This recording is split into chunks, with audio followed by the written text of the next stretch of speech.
Bonjour et bienvenue dans le 18e épisode du podcast de Français Dynamique. Le podcast qui va t'aider à améliorer ton français sans même t'en rendre compte.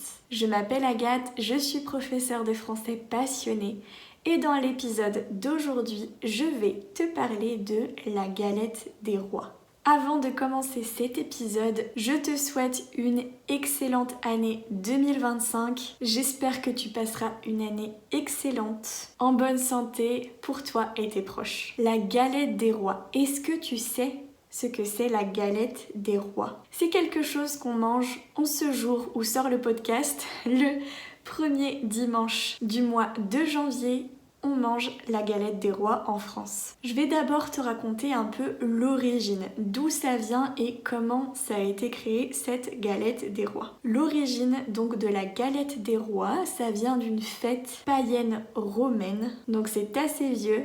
Ça s'appelait les Saturnales qui étaient célébrées au mois de décembre. Les rôles sociaux étaient inversés pendant un jour. C'est-à-dire que les esclaves avaient le droit de devenir les rois pour une journée. Il y avait une fève, donc une fève, ça a deux significations, je vais te l'expliquer après. Mais une fève à la base, c'est comme une espèce de petit haricot. Je te mets la photo juste ici pour que tu vois. Donc cette fève, elle était cachée dans un gâteau. Et celui qui avait la fève avait le droit de devenir le roi pour une journée. Ensuite, avec la christianisation, on a associé cette tradition à l'épiphanie. L'épiphanie, elle est célébrée le 6 janvier. Rappelle-toi, pour le numéro 6, on prononce le X comme un S à la fin, seulement si on n'a rien après. Mais comme c'est le cas pour par exemple 6 janvier, on a quelque chose après, alors on va dire le 6 janvier, le 6 janvier.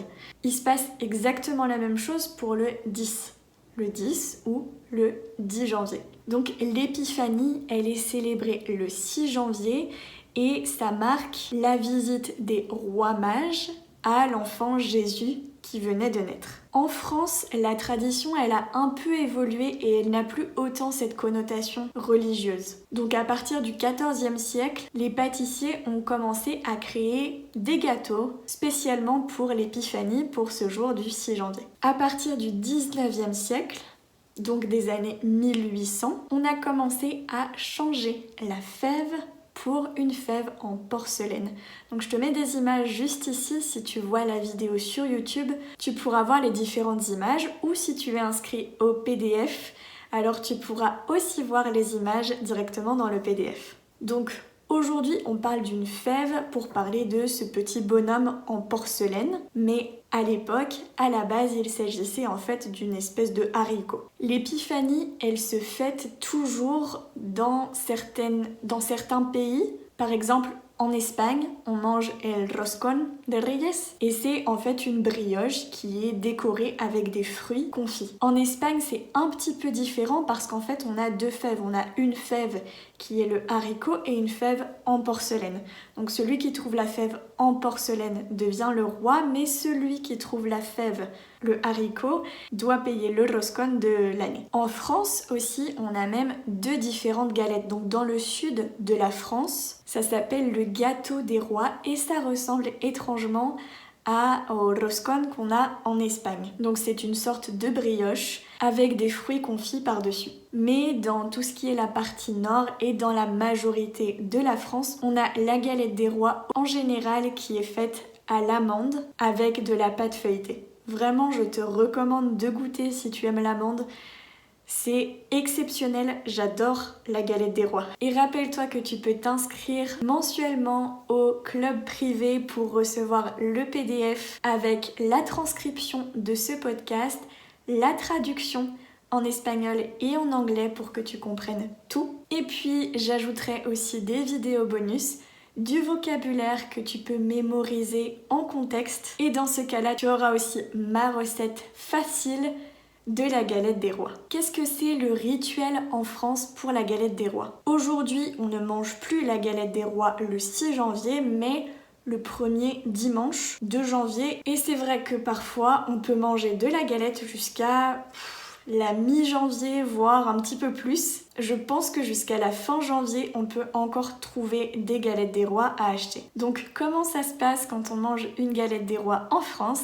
En général, le plus jeune qui se trouve à table va sous la table, donc il ne voit rien, et c'est lui qui décide pour qui sont les parts. On découpe la galette en différentes parts et on demande à l'enfant qui ne voit rien pour qui sera cette part. Donc il va dire ok, ça c'est pour tata, ça c'est pour papa, pour maman, ok? C'est le petit enfant ou le plus jeune en tout cas qui décide de qui aura le gâteau. Celui qui a la fève dans sa part devient le roi. En général, quand tu achètes une galette des rois, il y a une petite couronne que tu peux te mettre sur la tête et tu peux choisir ton roi ou ta reine pour la journée. Alors c'est vrai que la galette des rois, c'est un énorme business pour les pâtissiers et les boulangers. Chaque année, on vend des millions de galettes. Je pense qu'une personne ne mange jamais une seule galette, mais plusieurs fois au mois de janvier parce que on partage ce moment avec la famille, avec les amis.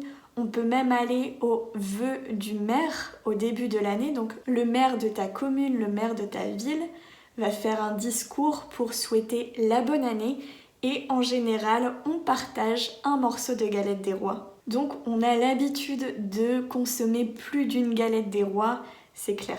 La galette des rois basique, elle est faite à base d'amandes, mais on peut trouver une galette des rois aux pommes, au chocolat. Elles sont vraiment détournées de toutes les façons. Il y a aussi quelque chose qui est assez drôle, c'est que certaines personnes collectionnent les fèves. Donc il y a certaines personnes qui vont garder les fèves chaque année parce qu'elles ne sont jamais similaires. Et les marques peuvent proposer des fèves de tout type. Par exemple, des fèves Harry Potter, des fèves du dernier dessin animé qui est sorti ou des fèves un peu plus basiques mais originales à la fois. Moi personnellement, je préfère la galette à la frangipane. Donc à la frangipane, c'est comme ça qu'on appelle la galette qui est faite avec de l'amande. C'est ma galette préférée et j'ai un excellent souvenir de la galette des rois quand j'étais petite, quand j'étais plus jeune. Je me rappelle que j'adorais aller sous la table pour répartir les parts de la galette. N'hésite pas à me dire en commentaire comment se passe pour toi la galette des rois. Est-ce que tu fais cette galette des rois d'une façon ou d'une autre? Est-ce que tu fêtes l'épiphanie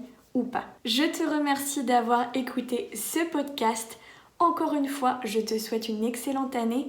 J'espère que ton français va vraiment être boosté cette année. N'hésite pas à mettre un petit like à cette vidéo, ça m'aidera énormément à voir que tu restes motivé à apprendre le français. Et moi, je te dis à très vite dans un prochain épisode.